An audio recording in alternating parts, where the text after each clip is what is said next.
We've got a news alert for you now. Those highly classified Hillary Clinton emails, the government deemed too damaging to release. Well, they contain operational intelligence, and that puts lives at risk. Fox News Chief Intelligence Correspondent Catherine Herridge is with us with the details. All right, Catherine, what are we learning now? I mean, you've been breaking this news all along, and it seems like every other day it gets a little bit more complicated, but also a little more worrisome. Well, I'd say more serious, if you will, because we're learning more about these documents that are being withheld in full, which means the public will never see a version of these top secret documents, even with entire sections blacked out for security reasons. We spoke with a U.S. government official who's been able to review the 22 top secret emails that were identified on the Clinton server, and what they told us is that it involves operational intelligence. Operational intelligence is like real-time information about sources and methods and individuals. An example of that would be Navy SEALs moving to a part of the world to execute a mission. That's the kind of information that we're talking about, as well as this special access program information, which is even beyond top secret, Charles. Catherine, what about the notion that some of these emails exchanges were directly between Hillary or her office and President Obama himself? We asked at the State Department briefing today what the classification was of those emails. It's about a little shy of 24 that are also being withheld in full. The State Department said that none of them contained classified information, but they were withholding them because the White House feels that they don't want discussions from the executive branch released. In other words, sort of setting a precedent that they don't want to see in the future. So when Mrs. Clinton says, I would like to have all of the emails released, it's really somewhat disingenuous for two reasons. One, the White House does not want her correspondence with the president released. And number two, the lion's share of the emails contain intelligence from other agencies. And the rules of the road in the intelligence community is that the agency that generates the information is the owner of the information and has final say on the classification and whether it's ever released. So in this case, she can call for the release of these emails, but the State Department really has no authority to do so, Charles. Thank you very much, Catherine. Appreciate it. You're welcome. You've been spot on with this. Now joining me, Sheriff David Clarke, Jamie Colby, Jillian Melcher, and Julie Regency is back with us as well. Sheriff Clarke, let me go to you first, because a lot of people are saying, forget about the political ramifications of this. It's becoming clearer that intelligence sources, our people out there, may have been exposed, and if they are exposed, maybe their lives have been put at risk.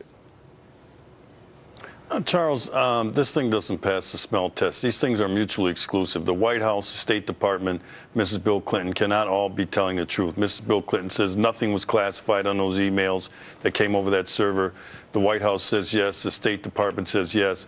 Somebody's lying here. I'm sure that the FBI will get down to the bottom of it. But this will be very damaging going forward. The security, national security of the United States, not only from the damage from the information that was released, but what countries in the future are going to trust us with their secrets when they know that Mrs. Bill Clinton was handling these things as if she was exchanging baking recipes with somebody over an email server. Julie? Well, first of all, I don't think a woman who's running for president of the United States, or any woman in general, should be referred to as Mrs. Bill Clinton. Her name is Hillary Rodham Clinton. Let's refer to her by her real name and not as an appendage of her husband. Secondly, look, I never understood. Some people think if this gets worse, she'll be referred to by numbers. Well, go ahead. maybe, but that's still better than referring to her as her husband's mate, which is exactly what Mrs. Bill Clinton his coattails forever. But I will say this: look, I never understood this email secrecy. I never understood why she did it. There was no excuse for the server. She has tried to explain it. I don't think those explanations really hold water. And as a Democrat, I have to say it is concerning to me, and it should be concerning to everybody. Sure. Jamie, you're an attorney. Listen, this is complicated for a lot of people, particularly because there are a lot of different codes of conduct and regulations within the military and the federal government. But no, it's not complicated. It's not complicated. Where's the indictment? Okay. Our analysis by Catherine Herridge is spot on. Hillary Clinton saying release the emails. She knows that they can't be released except by these agencies.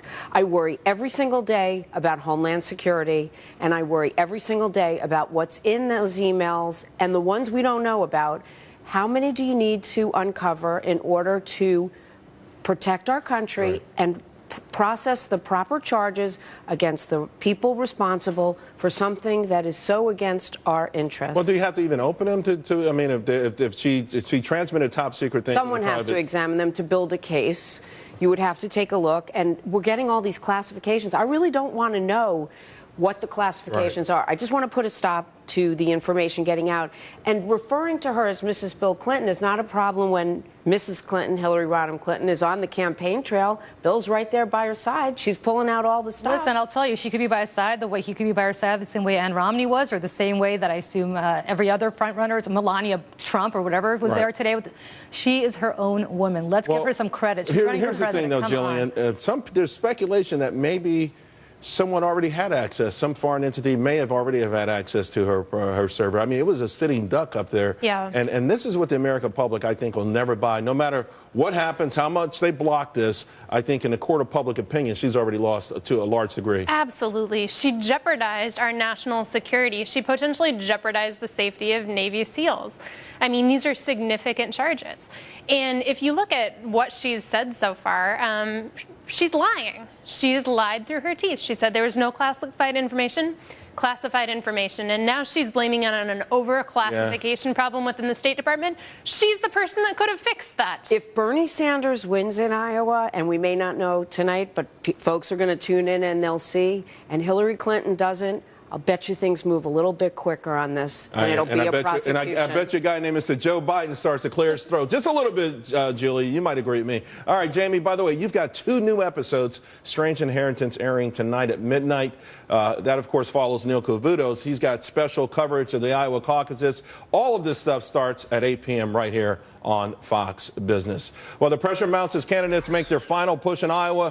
Which candidate is going to win this thing? It's up in the air, really. I mean, I know everyone's passionate about their person. It's up in the air. We'll be right back.